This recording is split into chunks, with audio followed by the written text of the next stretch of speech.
बात उन दिनों की है जब मैं कॉलेज का स्टूडेंट था।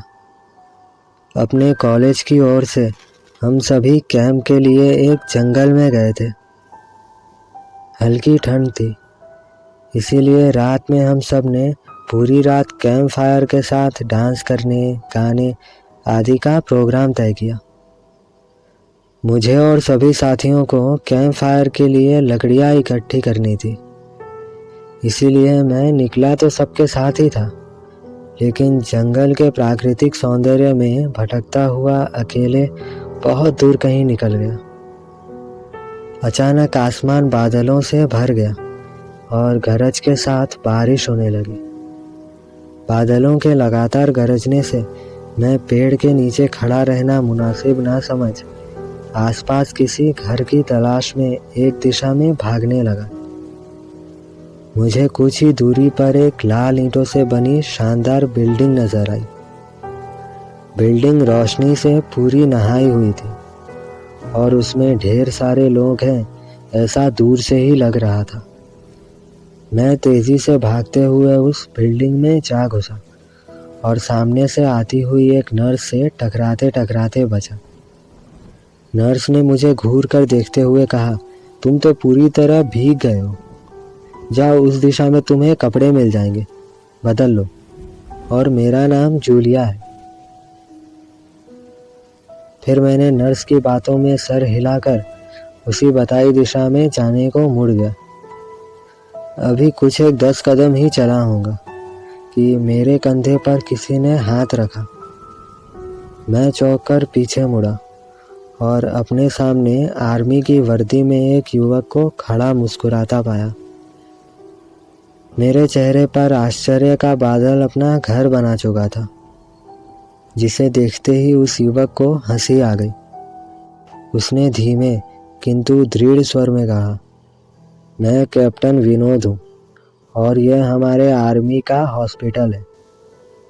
कैप्टन विनोद की बातों ने मुझे आश्वस्त किया। मैं अब धीरे धीरे सामान्य हो गया और मैंने कैप्टन विनोद को सिस्टर जूलिया की कही बातें बताई। सुनकर कैप्टन विनोद के चेहरे पर रहस्यमयी मुस्कान फैल गई और वे बोले, तो सिस्टर जूलिया से भी मिल चुके? जी, क्या मतलब है आपका? कुछ नहीं, चलो मैं तुम्हें सूखे कपड़े देता हूँ, चेंज कर लो, नहीं तो सच में सर्दी लग जाएगी। और मैं कैप्टन विनोद के पीछे पीछे एक बड़े से कमरे में पहुंच गया। कमरे के चारों ओर हरे रंग के पर्दे लगे हुए थे। एक और एक बड़ा सा बेड पड़ा हुआ था और उसके सामने एक सोफा था। बीच में एक टेबल था जिस पर 2 ग्लास, एक बड़ी बोतल ब्रांडी और 1 या 2 पत्रिकाएं पड़ी हुई थी। कमरे के एक कोने में एक बड़ी सी अलमारी थी जिसमें से कैप्टन विनोद ने एक आसमानी रंग का कुर्ता निकालकर मुझे दिया और कमरे से लगे बाथरूम की ओर इशारा किया। मैं बाथरूम से कपड़े चेंज कर जैसे ही निकलने लगा, मेरी नज़र बाथरूम की एक दीवार पर पड़ी। वो खून के छींटों से भरी हुई थी। ये देखकर मैं घबरा गया और जल्दी से बाहर निकलने को मुड़ा कि बाथरूम में लगे आईने में खुद को ही देखकर चौंक गया। आईने में मेरा पूरा शरीर तो नज़र आ रहा था, लेकिन मेरे शरीर पर से मेरा सर गायब था।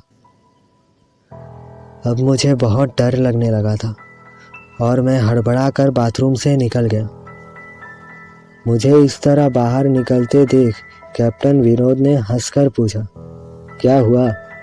अरे हाँ, तुमने तो अब तक मुझे अपना नाम ही नहीं बताया। कहाँ जाओगे?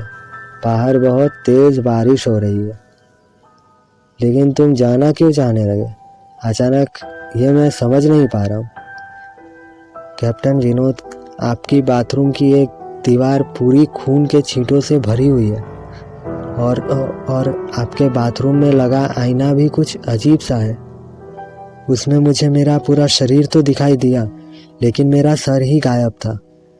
मैं अब बिल्कुल भी नहीं रुकूंगा यहाँ, बारिश में ही भीगता हुआ अपने कैंप तक जाऊंगा। कहते हुए मैं कमरे से बाहर जाने वाले दरवाजे की ओर बढ़ा। रुको। तभी कैप्टन विनोद की कड़कती आवाज़ गूंजी। तो तुमने सब कुछ देख ही लिया? जी, क्या मतलब है आपका? मेरी आवाज़ में डर भर गया था। मतलब चाहे जो हो, तुम तब तक यहाँ से नहीं जा सकते जब तक मैं तुम्हें कुछ बता ना दूँ। क्या बताना चाहते हैं आप? जो आज तक कोई नहीं जान सका। जो आज तक कोई नहीं जान सका? वह मैं जानकर क्या करूँगा? प्लीज़ मुझे अब जाने दें। मैं डर से रुआंसा हो गया। नहीं, बिल्कुल भी नहीं। और तुम्हें मुझसे डरने की भी कोई ज़रूरत नहीं है। सैनिक सबकी रक्षा के लिए होते हैं। मैं भी तुम्हारी रक्षा ही कर रहा हूँ। आओ मेरे साथ, इस सोफे पर बैठ जाओ। मैं तुम्हें एक कहानी सुनाता हूँ। कहानी ख़त्म होते ही मैं तुम्हें तुम्हारे कैंप तक जीप से छोड़ आऊँगा।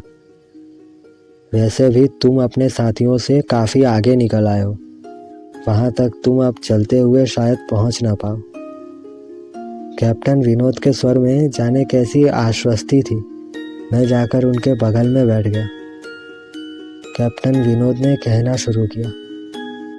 दुश्मन देश के 2 सैनिक हमारे सैनिक के वेश में हमारे ही एक घायल सैनिक को लेकर आए।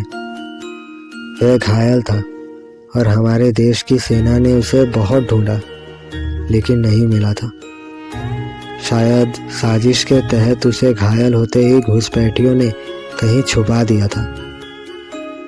अचानक अपने खोए हुए सैनिक को अपने हॉस्पिटल में पा सभी खुश हो गए थे और बिना अधिक पड़ताल किए हॉस्पिटल के गेस्ट रूम में घायल को लेकर आने वाले छद्म वेशधारियों को ठहरने की इजाज़त दे दी गई।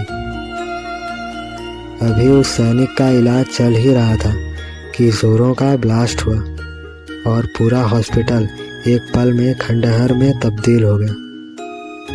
लेकिन हॉस्पिटल तो अभी भी शानदार तरीके से खड़ा है। मेरी बातों को अनसुना कर कैप्टन विनोद ने अपनी बात जारी रखी। कोई नहीं बचा उस ब्लास्ट में। दीवार पर पड़े खून के छींटे भी उसी ब्लास्ट में मारे गए हॉस्पिटल के कर्मचारियों के हैं। हाँ, पर यह हॉस्पिटल तो मुझे खंडहर नहीं दिखता। जवाब में कैप्टन विनोद के चेहरे पर रहस्य भरी मुस्कान फैल गई और उनका चेहरा अजीब से भावों से भर गया।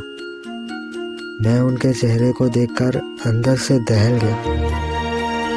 फिर भी मैंने हिम्मत कर पूछा, आप उस ब्लास्ट में बच कैसे गए? सुनते ही कैप्टन विनोद ठहाका लगाकर हंस पड़े और मुझ पर एक भरपूर नज़र डालते हुए कहा, ये कहानी आज से मात्र 10 वर्ष पहले की है और मैं तो आज से 50 वर्ष पहले ही मर चुका हूँ। इसके आगे उन्होंने क्या कहा मुझे कुछ नहीं मालूम। चेहरे पर गीलेपन का एहसास जब काफ़ी हुआ तो मैं जैसे नींद से जागा। मुझे घेरे हुए मेरे सभी दोस्त और टीचर खड़े थे। मेरी आँख खोलते ही मेरे सर ने कहा, थैंक गॉड तुम्हें होश आ ही गया। तो क्या मैं बेहोश था? हाँ, तुम जंगल में जाने कहाँ भटक गए थे। जब सभी लौट आए और तुम नहीं आए तो हम सभी मिलकर तुम्हें ढूंढने निकले। काफ़ी दूर जाने के बाद हमने एक जीप आती दिखाई दी जिसमें एक आर्मी मैन तुम्हें पीछे की सीट पर सुलाए हुए हमारे कैंप को ढूंढते हुए आ रहे थे। उन्होंने हम सबको भी अपनी जीप पर बिठाया और कैंप तक छोड़ा। हमने उन्हें काफ़ी रोकने की कोशिश की, लेकिन वे ये कहते चले गए कि अभी नहीं रुक सकता, अभी एक ज़रूरी काम है। जब हमने तुम्हारे बेहोश जाने और उन तक तुम्हारे पहुंचने के बारे में पूछा तो बोले ये ही बताएगा और जो भी बताएगा सब सच बताएगा। सबकी उत्सुक निगाहें अपनी ओर लगी देख मैंने धीमे स्वर में पूछा, क्या उनका नाम कैप्टन विनोद था? सर ने हाँ में सर हिलाया। मैंने सबको फिर उधर क्या क्या हुआ मेरे साथ वो सब बताया। मैंने सबको उधर चलने को कहा जिधर से सबने जीप आती देखी थी। पहले तो सर तैयार नहीं हुए थे, लेकिन मेरे बहुत कहने पर वे राजी हो गए। फिर सुबह होते ही हम उधर की ओर गए। मैं उस जगह पर पहुंचकर गहरे आश्चर्य में डूब गया। वहां एक अधजला खंडहर था, जिसके एक टूटे पत्थर पर लिखा था आर्मी हॉस्पिटल।